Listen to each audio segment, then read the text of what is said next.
अगस्त 2024 की सुबह के तकरीबन 10 बजे का समय था। कोलकाता के आरजेकर मेडिकल कॉलेज हॉस्पिटल से एक फ़ोन कॉल आया। फ़ोन कॉल उठाने वाले व्यक्ति की आवाज़ में घबराहट साफ झलक रही थी। फ़ोन की दूसरी तरफ से आवाज़ आई, क्या आप लेडी डॉक्टर के पिताजी बात कर रहे हैं? तब उन्होंने हाँ में जवाब दिया। इसके बाद सामने वाले की बात सुनकर उस पिता के पैरों तले से ज़मीन खिसक गई। उसने कहा, जितनी जल्दी हो सके आप हॉस्पिटल पहुँचें। आपकी बेटी की तबीयत बहुत ज़्यादा ख़राब है। पिता को इस खबर पर यकीन नहीं हुआ। उनकी बेटी जो एक समर्पित डॉक्टर थी, रात में बिल्कुल ठीक थी। अचानक से उसे ऐसा क्या हो गया? वह कुछ पूछ पाते इससे पहले ही फ़ोन कट गया। पिता ने घबराहट में दोबारा फ़ोन कॉल किया और लड़खड़ाती हुई आवाज़ में पूछा, मेरी बेटी को क्या हुआ है? उधर से जवाब मिला, साहब, आपकी बेटी ने अपनी जीवन लीला समाप्त कर ली है। यह सब सुनते ही पिता की आंखों में आंसू उमड़ आए। उनकी बेटी जो हमेशा मुस्कुराती रहती थी, जिसने हर दिन न जाने कितने मरीजों को नया जीवन दिया, वह अब इस दुनिया में नहीं रही। बेटी की खबर सुनते ही माँ भी फूट फूट कर रोने लगी। वह टूट चुके थे, लेकिन अब बिना देरी के दोनों हॉस्पिटल की ओर रवाना हुए। लेकिन उन्हें नहीं पता था कि जब तक वे हॉस्पिटल पहुंचेंगे, यह खबर पूरे शहर में आग की तरह फैल चुकी होगी। हॉस्पिटल के बाहर भीड़ का जमावड़ा शुरू हो चुका था। हर कोई हैरान था, गुस्से में था। ऐसा कैसे हो सकता है? वह कौन था जिसने इस निर्दोष डॉक्टर की जान ले ली? और सबसे बड़ी बात, क्यों? इस बीच न केवल डॉक्टर और नर्स, बल्कि आम जनता भी सड़कों पर उतर आई। हर किसी की एक ही मांग थी, सीबीआई जांच और जस्टिस। इस घटना ने इंसानियत को शर्मसार कर दिया था। जिसने भी इस खबर को सुना, वह हक्का बक्का रह गया। कहानी यहीं ख़त्म नहीं होती, यह तो बस शुरुआत है। इस दर्दनाक घटना के पीछे छिपा सच क्या है? कौन है इस बर्बरता का जिम्मेदार और क्यों? इन सवालों के जवाब जानने के लिए हमें इस रहस्य की तह तक जाना होगा। आज की सच्ची घटना आरजीकर मेडिकल कॉलेज की है। यह ऐसी सच्ची घटना है जिसने पूरे देश को हिलाकर रख दिया। यह कहानी कोलकाता की है, जहां एक बेहद मेधावी और समर्पित महिला ट्रेनी डॉक्टर, जो चेस्ट मेडिसिन विभाग की पोस्ट ग्रेजुएट छात्रा थी और अपने पेशेवर में जीवन की नई ऊंचाइयों को छू रही थी। यह महिला ट्रेनी डॉक्टर, जिसने अपने जीवन के अंतिम क्षणों में अत्यधिक यातनाएं सही, एक साधारण परिवार से आई थी। बचपन से ही उसे शिक्षा का महत्व समझ में आ चुका था और उसने अपनी मेहनत और लगन से मेडिकल की पढ़ाई पूरी की। यह अपने माता पिता की उम्मीदों का केंद्र बिंदु बन चुकी थी और परिवार में पहली डॉक्टर बनने का गौरव हासिल कर रही थी।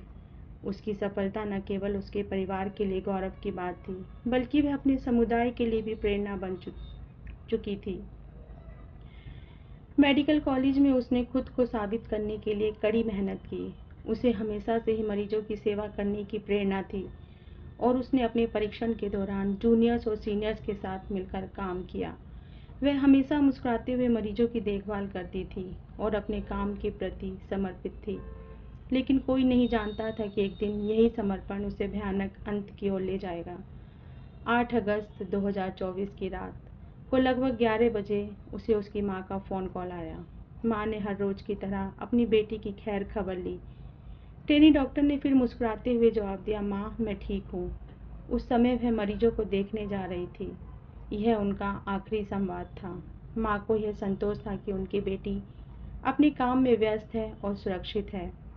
लेकिन नियति कुछ और ही खेल खेल रही थी। रात 12 बजे के आसपास, जब सभी लोग अपनी थकान मिटाने के लिए सोने की तैयारी कर रहे थे, ट्रेनी डॉक्टर अपने 2 जूनियर सहयोगियों के साथ बैठकर हंसी मजाक करते हुए खाना खाया। खाना खाने के बाद उन्होंने कहा कि वे काफ़ी थके हुए हैं और अभी सोने के लिए चौथी मंजिल पर स्थित सेमिनार हॉल में जा रही है। किसी ने सोचा भी नहीं था कि वह आखिरी बार होगा जब वह किसी के साथ मुस्कुराते हुए देखी गई। 9 अगस्त की सुबह जब उसके पिता को वह भयानक फ़ोन कॉल आया, तो उन्होंने इस बात की जानकारी अपनी पत्नी को दी और दोनों ही घबराए हुए हॉस्पिटल की ओर भागे। और जब वे हॉस्पिटल पहुंचे तो वहां का दृश्य किसी बुरे सपने से कम नहीं था।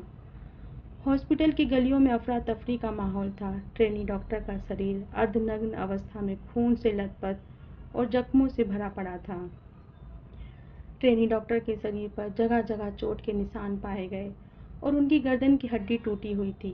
आंखों, मुंह और निजी अंगों से खून बह रहा था। यह कोई साधारण मौत नहीं थी, बल्कि बर्बरता की सारी हदें पार की जा चुकी थीं। पीड़िता के शरीर की चोटें उसके साथ हुई हैवानियत की हदें बयां कर रही थीं। बेटी की हालत को देखकर पिता और माँ दोनों टूट जाते हैं। इस भयानक घटना की खबर ने पूरे हॉस्पिटल के सभी डॉक्टर, नर्सों और कर्मचारियों को हिलाकर रख दिया।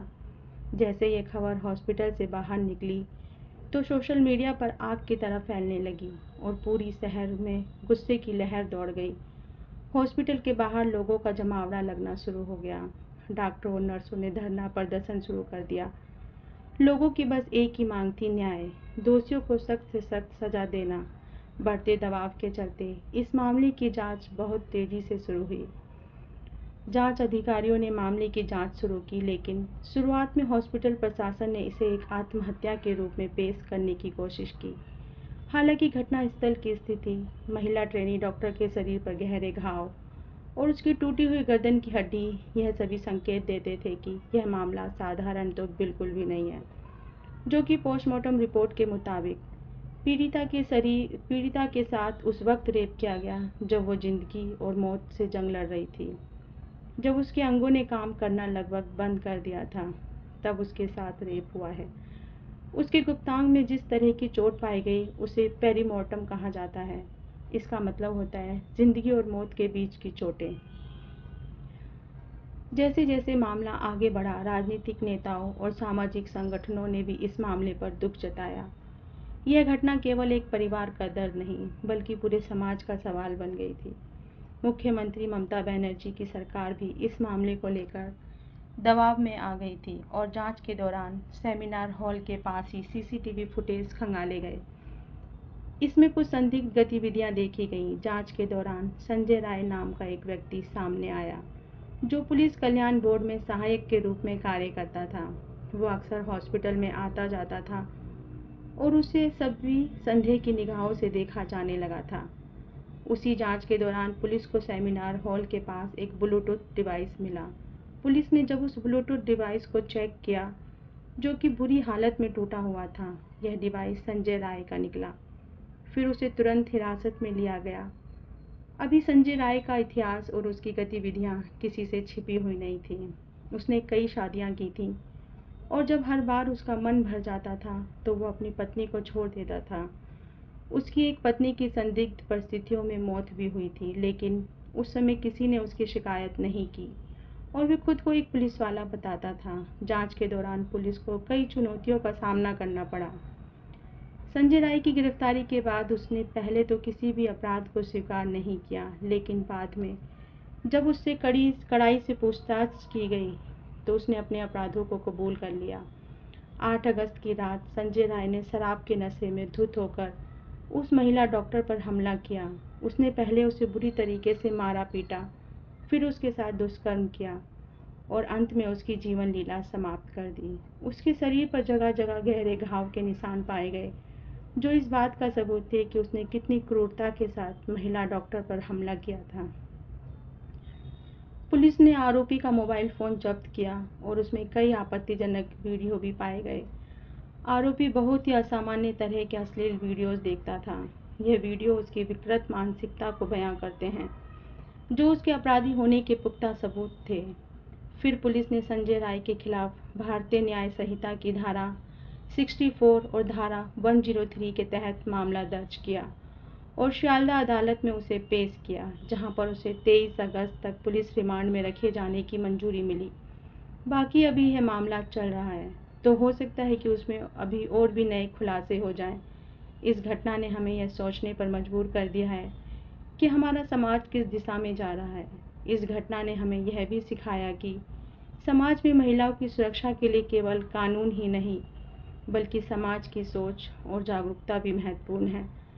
हमें ये समझना होगा कि महिलाओं की सुरक्षा के लिए केवल एक कानूनी मुद्दा ही नहीं, बल्कि एक सामाजिक मुद्दा भी है, जो हमें बचपन से ही अपने छोटे बच्चों को सिखाना होगा कि नारी का सम्मान सदा होना चाहिए। संस्कृत में एक श्लोक है, यस्य पूज्यते नार्यस्तु तत्र रमन्ते देवता। इसका अर्थ है जहाँ नारी की पूजा होती है वहाँ देवता निवास करते हैं। धन्यवाद।